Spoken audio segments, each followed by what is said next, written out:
Right now, somewhere, there's a version of you who never misses a workout, who writes every single day, who doesn't need to feel motivated to do the hard thing. And here's the part that's going to bother you.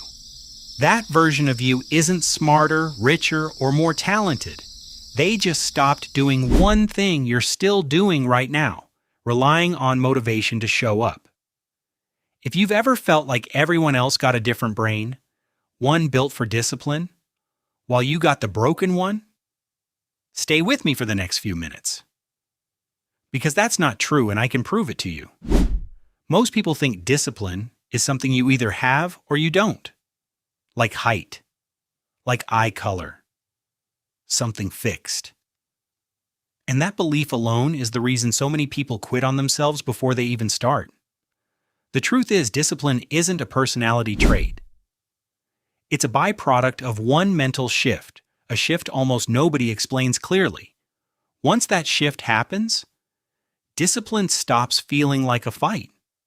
It starts feeling like something closer to instinct. And that's exactly what we're breaking down today. Here's where almost everyone goes wrong from the start.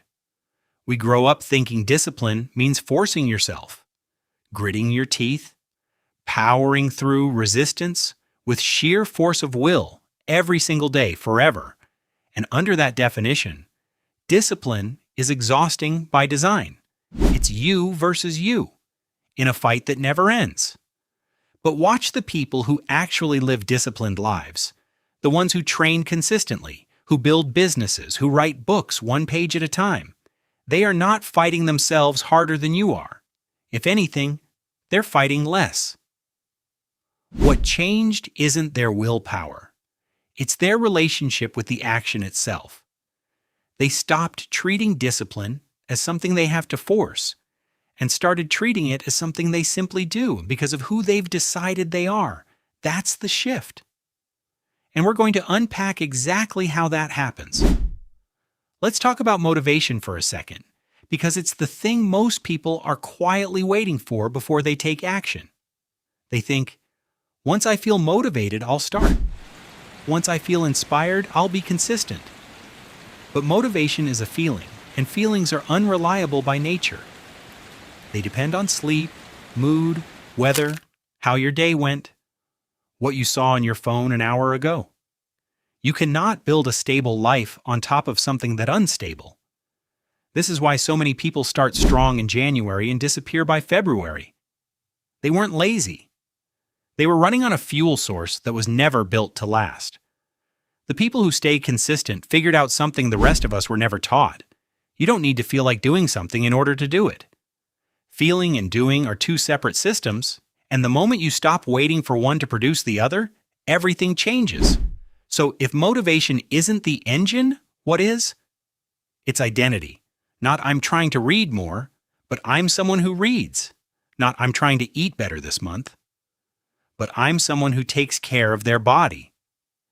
This sounds like a small wording change, but it is doing something enormous underneath the surface.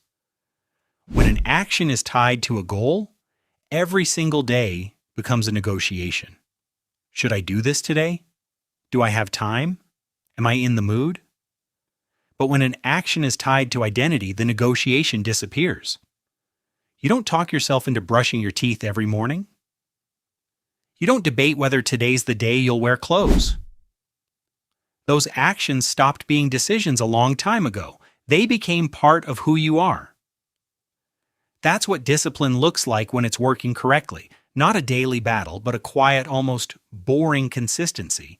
Because the question, should I do this, has already been answered by your identity before your mood ever gets a vote. Now here's where it gets real, because I know what some of you are thinking. That sounds nice, but I'm not that person yet. I've missed workouts for months. I've started this same goal 5 times. How am I supposed to suddenly become someone who just does it? This is the part most advice skips completely. You don't become that person all at once. Identity isn't built through one decision. It's built through repeated small proof. Every single time you do the smaller version of the hard thing, even when it's inconvenient, even when it's imperfect, you're casting a vote for the person you're becoming. One workout doesn't make you fit. But one workout done on a day you didn't feel like it is evidence. And evidence is what identity is built from, brick by brick, not in one dramatic transformation, but in 100 unremarkable moments nobody else will ever see. That's also why falling behind isn't the disaster it feels like. Being behind only means you haven't collected enough evidence yet. It doesn't mean the door's closed, it means you start collecting it today. Here's a practical way to start building that evidence immediately. Most people set a standard so high that on hard days, it's basically guaranteed to break. I'll work out for an hour every day. I'll write 1,000 words every night. And on the one day you're exhausted, sick, overwhelmed, the goal snaps. And once it snaps, it's incredibly easy to let it stay broken for a week. So shrink the standard until it's nearly impossible to fail. Not an hour workout, 5 minutes of movement, not 1,000 words, one paragraph. This isn't about lowering your ambition, it's about protecting your identity on the days that matter most. Because the goal was never really about the rep count or the word count. It was about being able to say, honestly, I still showed up. The version of you that shows up small on a terrible day is building something far more valuable than the version of you that shows up big only on easy days. One more shift that changes everything. Stop designing your life around the assumption that future you will feel more disciplined than present you does. This is the quiet trap behind almost every broken streak. We tell ourselves, I'll start eating better once things calm down. I'll start studying seriously next week. We're betting everything on a future version of ourselves who magically has more willpower than we do right now. That person almost never shows up because willpower was never the missing ingredient in the first place. Instead, design for the version of you that's tired, busy, and unmotivated, because that's the version who shows up most days. Make the habit so small, so frictionless, that even your worst day can complete it. Lay out your clothes the night before.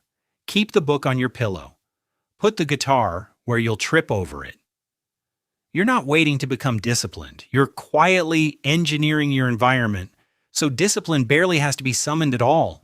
And to be honest with you, some days this still won't work perfectly. You'll miss a day. You'll break the streak. That doesn't undo any of this. And it definitely doesn't mean you're back at zero. The only real failure is treating one missed day as proof that you're not that kind of person. One missed rep doesn't break an identity. A pattern of giving up on yourself after every missed rep does. So when you fall off, don't wait for Monday, don't wait for next month. The very next opportunity you get, show up small, and the evidence starts rebuilding immediately. So let's bring this together. Discipline isn't a fixed trait, and it was never supposed to run on motivation. The real shift is moving from chasing a goal to building an identity, one small piece of evidence at a time. Shrink your standard so it survives your worst days, not just your best ones. And stop waiting for a more disciplined future version of you to magically appear, designed for the tired, busy, unmotivated version that actually shows up most often. You don't need a personality transplant to become disciplined. You need one small action today that you can honestly point to and say, that's the kind of person I am now. So tonight, pick the smallest possible version of the thing you've been putting off. Not the perfect version, the 5-minute version. Do that one thing and you've already started becoming someone new. That's it. That's how it actually begins.